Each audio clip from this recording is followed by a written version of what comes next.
सबसे पहले इसको उतना देख रहे हैं ना, 2a = 4a प्रूव करना है। तो सबसे पहले हम लोग 2a पहले निकाल लें, यानी 2 × a, यानी a में हम 2 से मल्टीप्लाई कर रहे हैं तो मैट्रिक्स में भी क्या होता है, 2 से मल्टीप्लाई होता है। भले डिटर्मिनेंट्स में भी, अब यह तो मैट्रिक्स से है ये, तो मैट्रिक्स में भी क्या होता है। और मैट्रिक्स हम मल्टीप्लाई बताए थे आपको कि क्या होता है, 2 से सभी में गुना होता है, अंदर में जितने भी एलिमेंट्स है सभी में इंटू हो जाता है।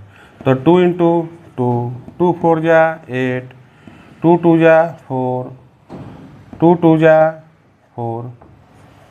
ये किसका मान हो गया, तो ये मान हो गया 2a का। अब सवाल में देखिए LHS में क्या है, ये इसको डांटा के अंदर दिखाई दे रहा नहीं, ये डिटर्मिनेंट्स है, डिटर्मिनेंट्स के अंदर लिख कर इसका डिटर्मिनेंट्स निकालना होगा।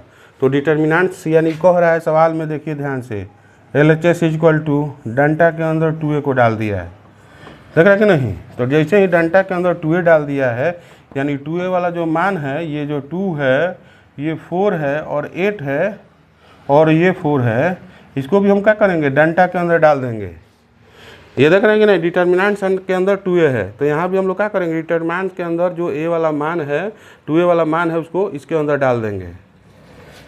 उसके बाद हम लोग क्या करते हैं, पहले भी बताए थे आपको कि हम लोग आगे वाला को प्लस में लेते हैं, तो यानी प्लस में 2 ले लिए, इस रो को कॉलम को छोड़ते हैं तो गुना हो जाता है, तो 2 × 4 हो जाएगा, माइनस, फिर देखा जाए हम लोग इसको क्या अगला को माइनस में रखते हैं और यहाँ 4 है प्लस में, तो 4 × फिर इस रो कॉलम को छोड़ेंगे तो 8 हो जाएगा।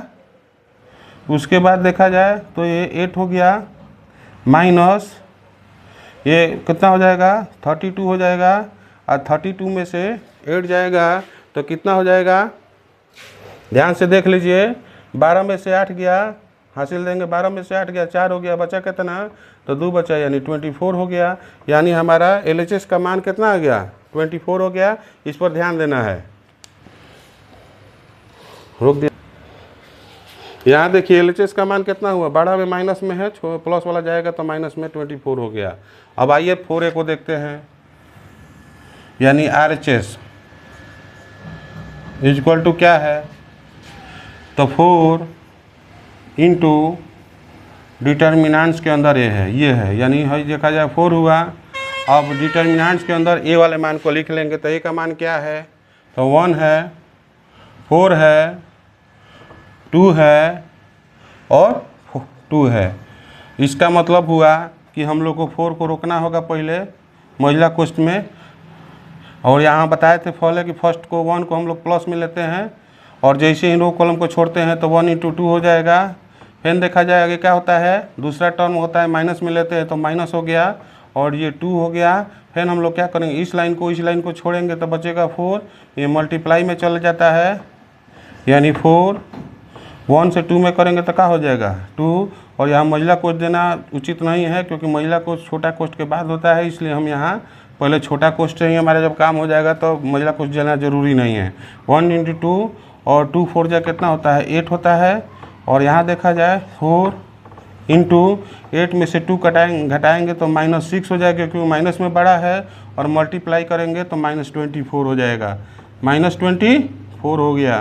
तो देखिए LHS को हल किए तो माइनस में 24 हो गया, और RHS को भी हल किए तो माइनस में 24 हो गया।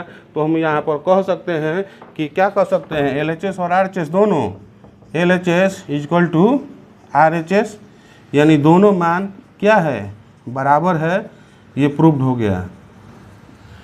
तो वीडियो को आप देखिए, चैनल को सब्सक्राइब कीजिए और अपने दोस्तों में वीडियो को शेयर कीजिए।